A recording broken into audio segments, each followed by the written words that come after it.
1974, Mum Rose, as affectionately known by most people, passed away, leaving Dad at 56 years of age with his new family.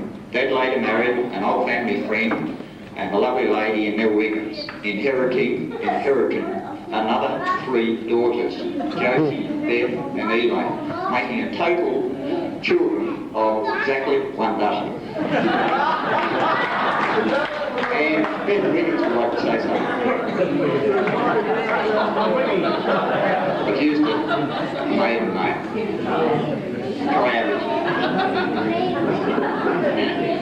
Ladies and gentlemen, I feel a bit overwhelmed about the numbers here tonight. On behalf of Jose, Lane and myself, we've had a wonderful 20 years with Lou. Mr. and Mrs. Fletcher, of course, lived up on the hill at Snug. Everyone knew Mr. and Mrs. Fletcher, but little did we know that one day he would become our adopted dad. On behalf of our extended family, I thank you, Lou, for those 20 wonderful years you had with Nell, and we love you. Happy birthday.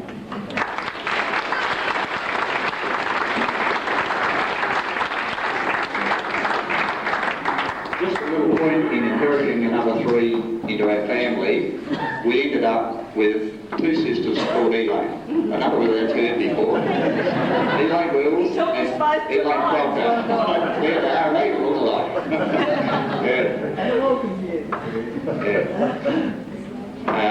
Also in the 50s, there was another 3 unofficial adopted daughters that used to live at our place any chance they got. Weekends, holidays, Christmas, Easter, they were there at the drop of a hat. It was Ruth Prescott, Debbie Higgins and Margaret Smith. They spent all their spare time on the farm with us, and you can see there was always room for 1 more. At this stage, I'd like to get Betty Evans was a maiden name, and we used to call her Good Evans sometimes. I'll get Betty Evans or Good Evans or Betty Higgins to come up and say something. Jess. Thank you. Well, Lou, affectionately known as Dada, I wish you every happiness for your 80th birthday and hope to goodness there's a lot more. I thoroughly enjoyed every minute I spent on the farm with you and Mama Rose, and I've got a lot of love for you and it'll always be there. And thanks for giving me the wonderful times that you did. Thanks very much.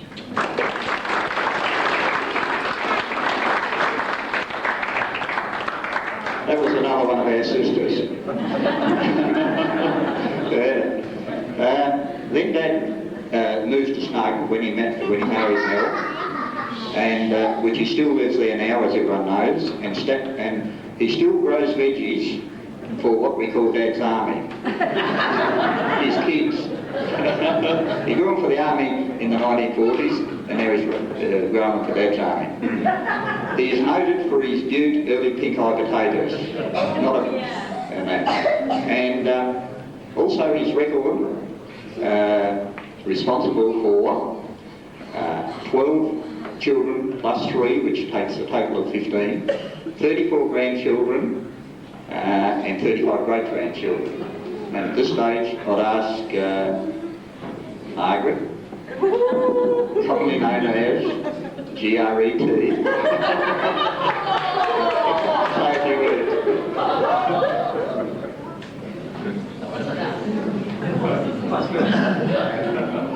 Like you said to me earlier, there's not room in this house for both of us.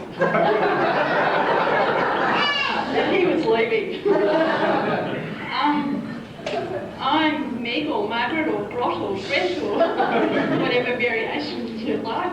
And I'm speaking on behalf of all the great-grandchildren. I don't think I could reel them all off, unlike all the kids if we'd have to. Oh, Robin's up there. He just wanted to be noticed. Yeah, there's quite a few of us. And I think I could say on behalf of of everyone that it's a real privilege having a grandfather who is the best kept secret out, except I think you all know the secret. For me, he's a beautiful man and I love him very much, and it's been my privilege over the last, 4 years since I've been back in Tasmania to actually spend time with him. We've done all our little trips around. And unlike Stan, I've actually been to all those places to check out all his houses.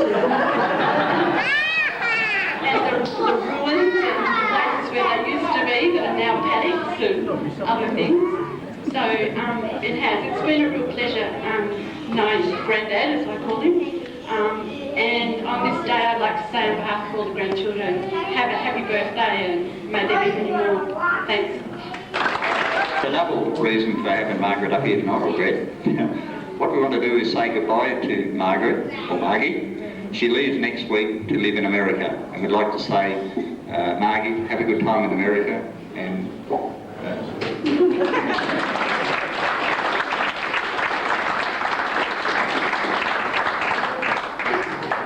that one's a bit of a surprise, but I'll probably be back. I'll probably see you all again at the next lecture reunion.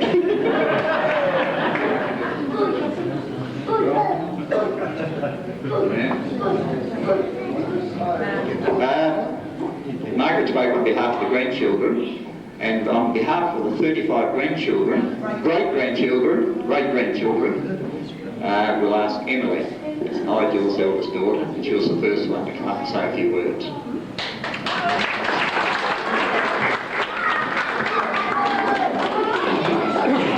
I'd just like to say thank you to Grandad for always being there for us. And on behalf of everyone, all the great-grandchildren, thank you very much and have a happy 80th birthday.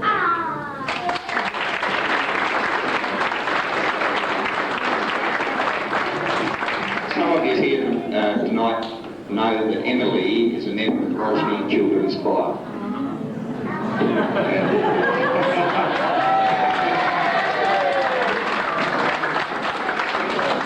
Believe you me, not everyone that gets into Rosny Children's Choir is the world-famous choir, as we all know. Just a few things that a man of 80 years did in his lifetime, which included, in his early days, Dad was a keen bike rider in his youth. He paced it with the old T-model Fords, etc., on the Huon Highway. But for many times, we're not sure who won. He also had several stints working in the bush in sawmills. Right from his early days to the inception of the tractor, he had a strong rapport with horses. Especially a horse called Dolly. Now this Dolly was a mare that was a Clydesdale, that was twice as big as any other horse you'd get, would kick your head off, bite your shoulder off, or squash you up against the stable wall every chance she got. His owner, her owners, which was our uncle, and a couple of different uncles owned her, they couldn't handle Dolly and used to get Dad to come and handle her. For some reason, she just stood there placid and let him do everything. So therefore, when they had the mills out Wattle Hill, etc., the mill just couldn't function without Dad there to work the horse, because the horse just wouldn't work for him. It'd go sideways, backwards and everywhere. And I think you'll always remember Dolly. She had a ears back and had a heart as big as Farlap's. She was a good horse, but you had to have the right person to handle her. He was also a keen fisherman. He worked on scallop boats in the Channel and also loved recreational fishing. He had a motorboat in the 50s called the Swift, which was anchored in the Snug River. And with the family and friends, it was nothing for 2 or 3 days, 2 or 3 times a week to go out on the boat. And there was always an old friend with us who was present here tonight, who came all the way from Penguin and wouldn't miss it for the world, is Lionel Mundy. He was always went out on the boat. Thanks, Lionel, for coming.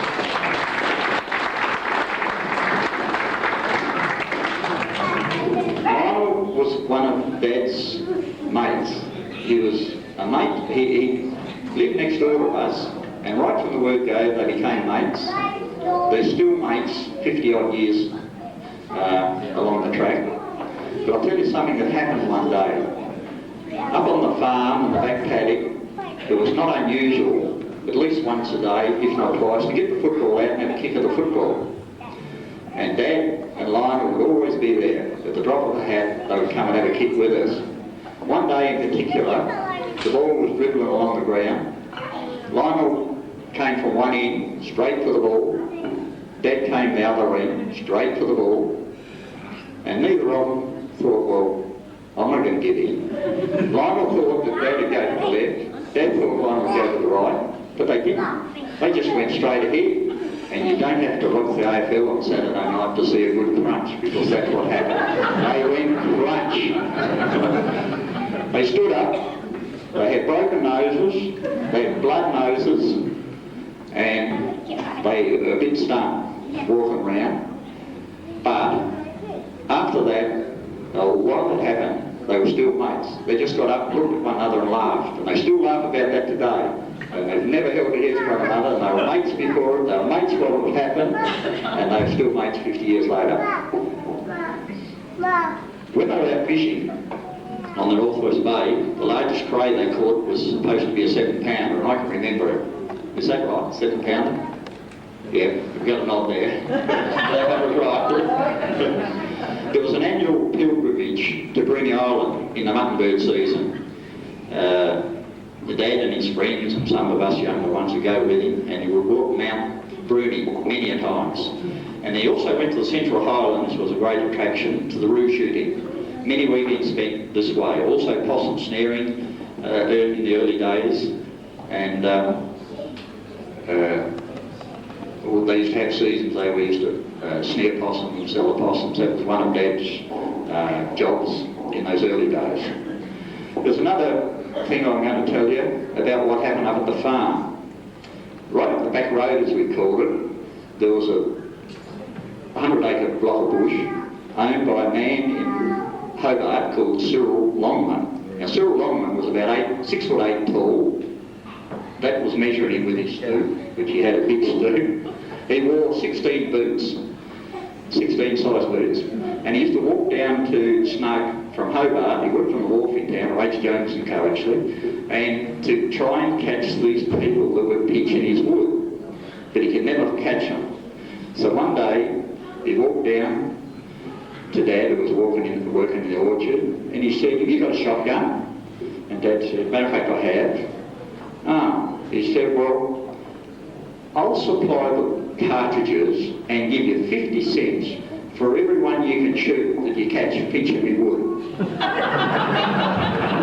I got a nod there. That was true. And when he bought that new Toyota Corona car, we never ever told the salesman where we got the money to pay cash for it.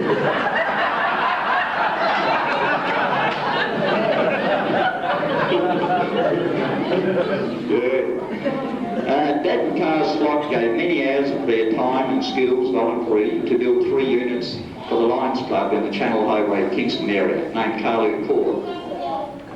And at this juncture, I will get the president of the Lions Club, Mr. Robert Ayres. No, I've got it wrong. Norman Ayres. Yeah, come and have some say a few words.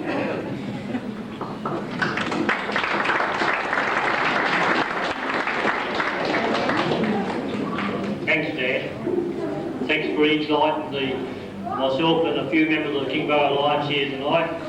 As Stan just said, Lou was dedicated to the Lions units along the Channel Highway at Carlu Court.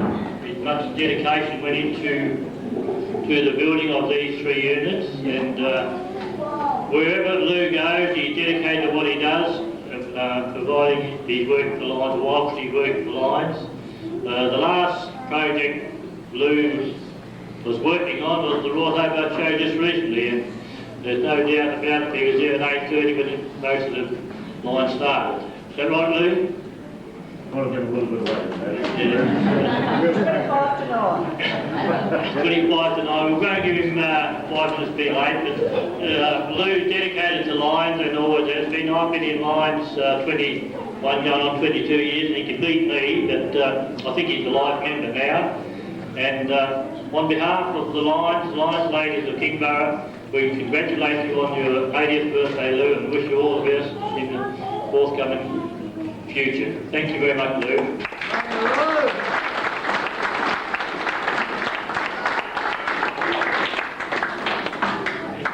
Also, Lou liked a game of cards.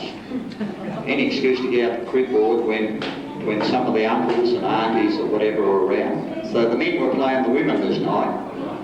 And as most of you know, you go around the cribboard twice, and the first one home is the winner. Well, the men were about half a street behind, and they started winking to one another and tapping the table, and they woke up to what they were going to do.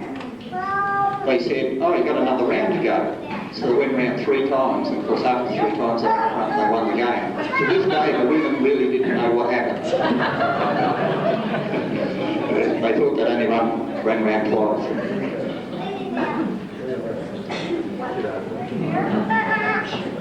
Years later, in the early years, he also participated in wood chopping and sawing.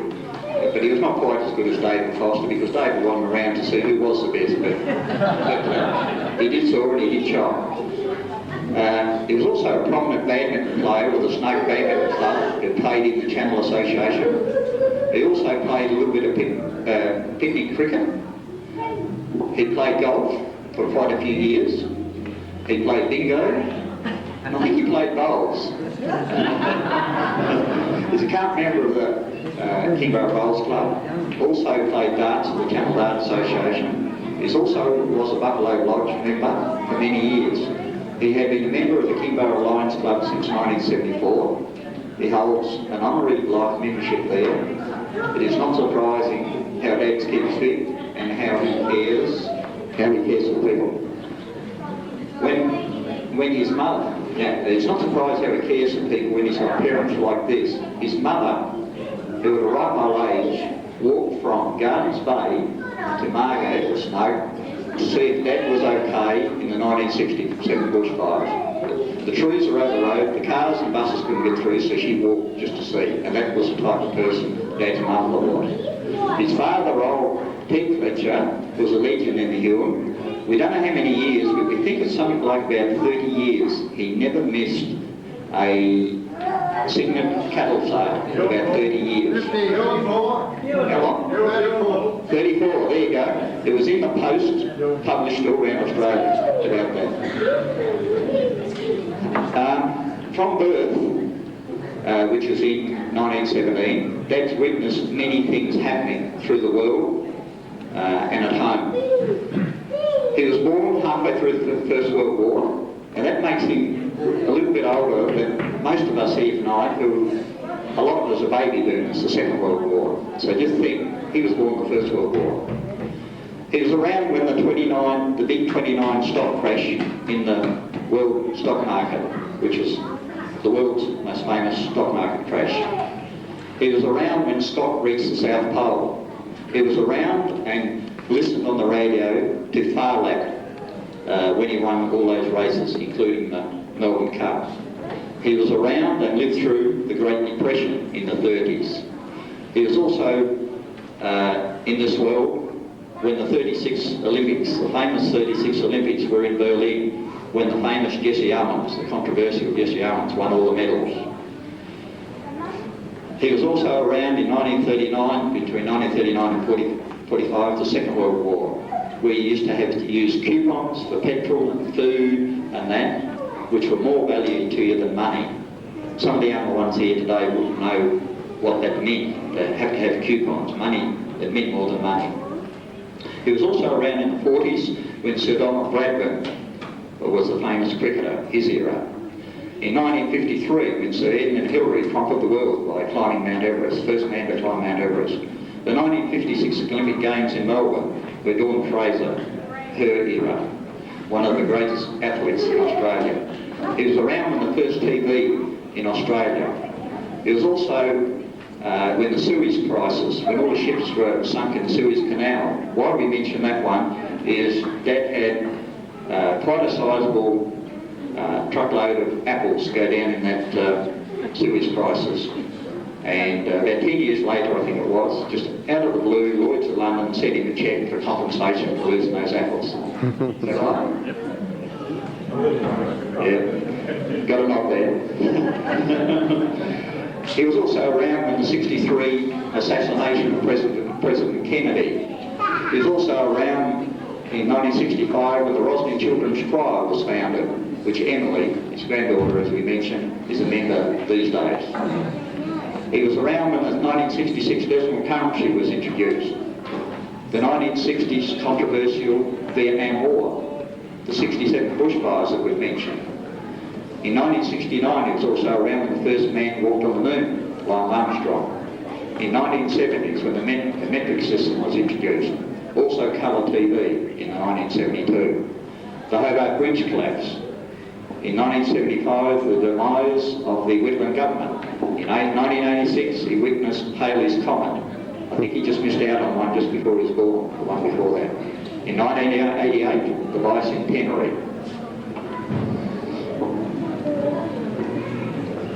In 1937, his first child was born, Audrey, who is present here tonight with us. In 1960, his first grandchild was born, which is Margaret that spoke.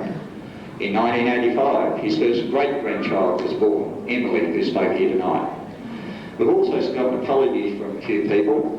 Is from Bill and June Holmes, who had another function on tonight, and they wish you all the best on your birthday, and wish you well, and sorry they can't be here tonight. To everyone here tonight, thank you for your helping us celebrate this great occasion with Dad. If we had forgotten anyone, we do apologise for not inviting them. It is hard to remember everyone. At 80 years old, you're the grandfather of all tonight, meaning the term, if you're the oldest in the room or on the football field, you're the grandfather. I think I'm right in saying that, am I? Anyone over 80? No, that's my sister. Yeah, but I'm in there with me. No, I'm from Norway. Okay. We were wrong that one. We were wrong. Yeah.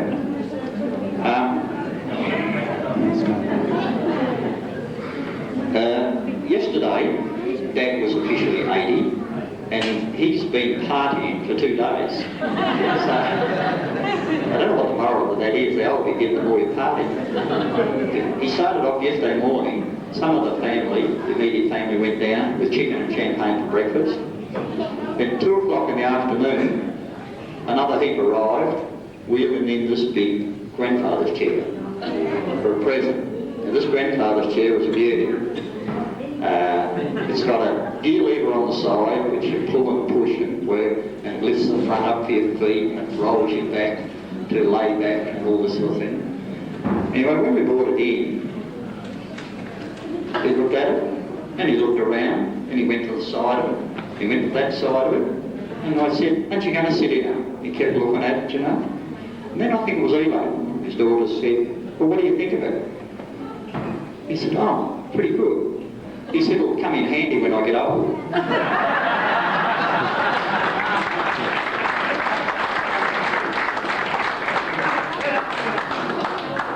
We finally got him to sit in it, and he pulled all the gear levers and carried on, and it went up and down, and was then laid out like a hammock, like they use in Acapulco up the palm trees and stuff. And he was laying down, he said, my dear, it's comfortable. He said, oh, I'll sleep here, I won't bother going to bed at the night.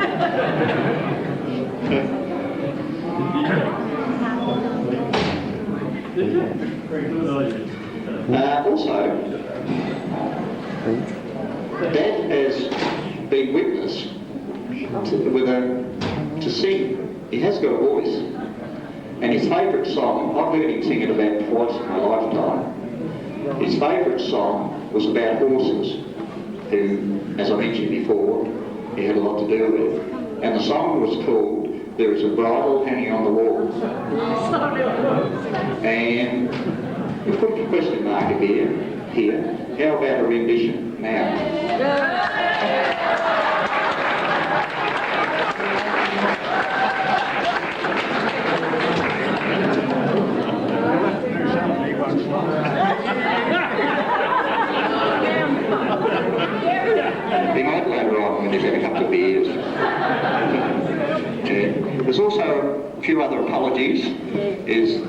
Valsey Polly, Ray and Pat Taylor, and as I said, Bill and June Holmes and family.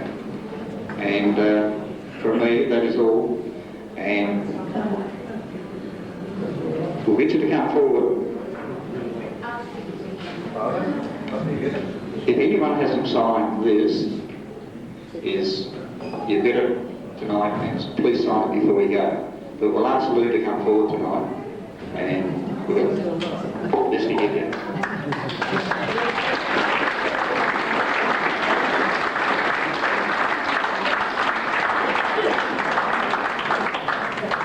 Gotta get my camera back quick. Little James Fletcher, this is your 80 years young.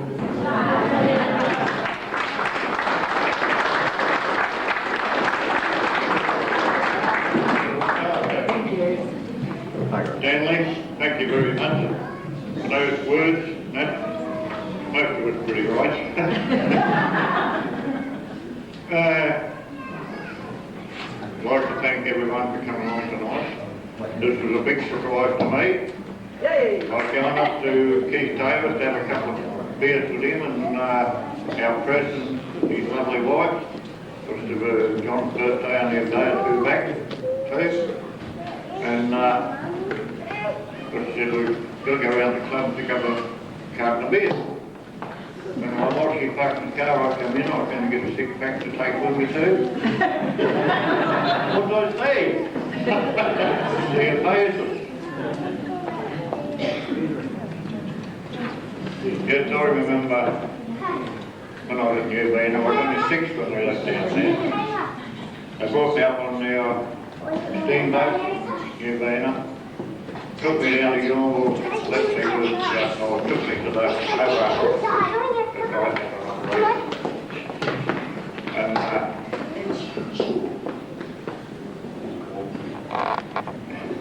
and I had to wait the next day. Dad had to go back. I couldn't go for a couple of days. Dad had to go back the next day, so he took me down to the Gilmore Picnic Hotel, where his sister and husband had their hotel there. They left me there, and because they took me into the hospital a couple of days later. And when Dad came and take me out of the hospital, I thought we'd come back to New Zealand. We finished up at Ranelagh. That's how I got out of New Zealand. But I'd like to thank you all for being here tonight, and it's great to see so many friends and family here, and the 3 families that are associated together are very wonderful to me, and I love them. Go on.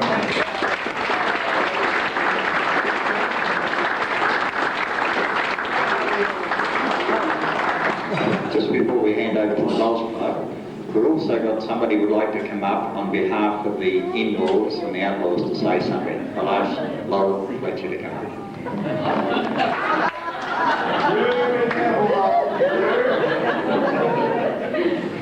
But you know, this fella here is my favourite father-in-law. Daughter-in-law. He's only got a girl. I have to get off her girl again. He's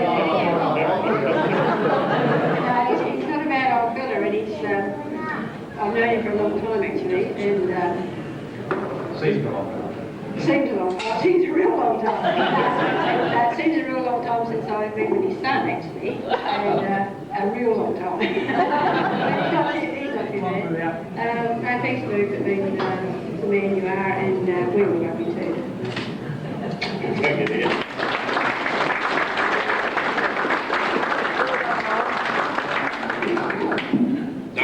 Don't run away, Lou. You're not finished yet, mate. This thing up a little bit. I won't take up a lot of your time, ladies and gentlemen, but we have a man here. I'm talking on behalf of the Kingborough Bowls Club now. He joined this club in 1964.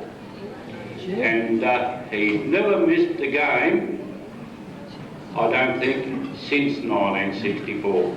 His first game, a Bowls, became a bit of a legend. There was one guy that dropped out of it, but his original team was Roy Tabor, Keith Tabor, Max Slackeridge and Lou. And the guy that dropped out was... I can't remember that far. I think he was supposed to, but he did. One supposed to join with us, but didn't. Didn't? Yeah. What was his name? Harry Scott. That's right. That's right. And also, I won't keep you long, gentlemen and ladies and gentlemen, but this man, over the years since that time, he's been a tireless worker for the club. He's done everything he's been asked to do. He's come to work and these, whatever they've been on. He is, you know, he's done everything he could for this club to get it where it is. And the only thing I haven't known him all that many years. I know we've got a new clubhouse now, and it's lovely and it's presentable and it's good, but I wish this could have been done in their old home dunghill. Lou Fletcher, I'd like to present you with your Super Veterans Badge.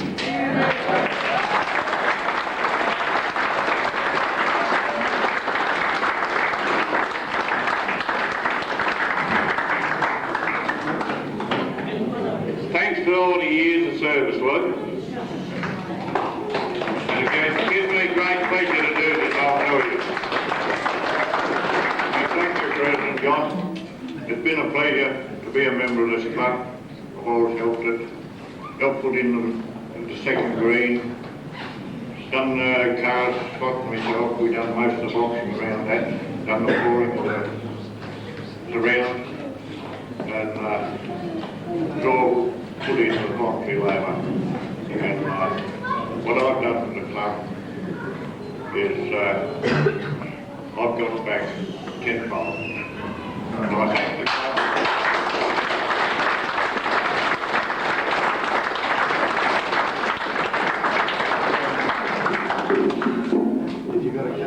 It wouldn't be a birthday party without a cake, and I asked Leanne to come forward. Get my wash. Leanne. Can you take the bag? Sorry. A minute. Granddaughters in-law. We got it right. And Leanne made this lovely cake, so we just about performed the cutting of the cake. Do you want to say something, Leanne? Did you enjoy it? Did you enjoy making the cake? It was my very pleasure. Why did you do it? There you go. And now Brother David set up the cake. We got a knife there? Yes. Where's Brother David and Sister Elaine to get Lou to come up and slice the cake as well? Have a piece. I think Dad's gone from the wall.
Look on camera.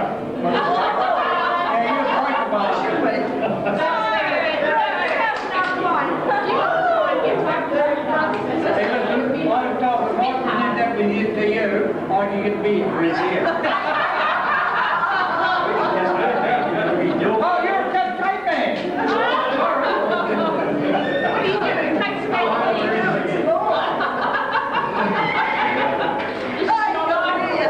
I might as well finish it all off.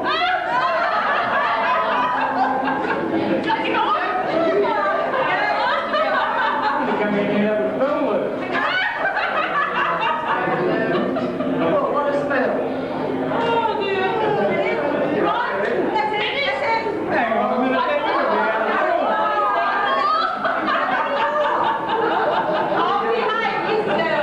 what are you doing to stay from it?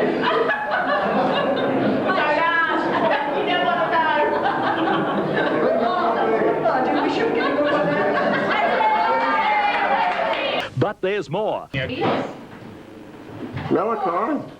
Malachi. There's food. Yeah. Yeah. Why? Because I want to. There's gravy there, Linda.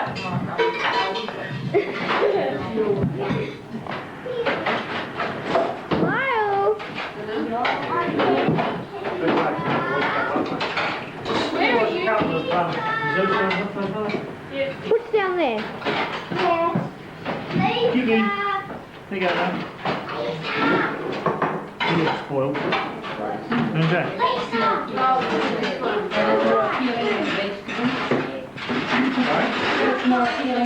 Okay. Nicola. Is that nice? What you're eating? I like another. Lisa, it's on I like the another. bed. Yummy? Veggies, I think.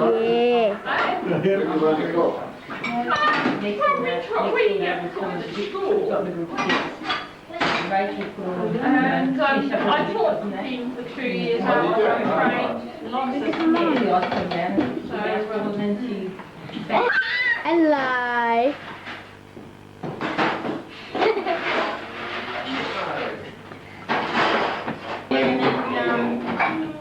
I went back to the funeral.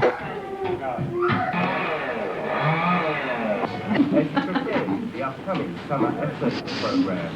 It's a fine line between balancing. Yeah, you got a good back collar chop there. Yep, yep, yep. If I got a PowerPoint, it'd be better. If I had a PowerPoint.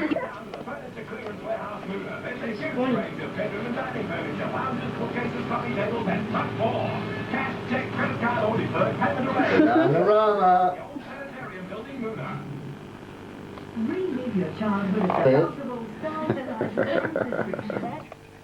You popped. You popped out. You popped out. The red light's flashing. Listen What doesn't have a light when it's going? to this. Sneaky. I know. I've been caught on many occasions.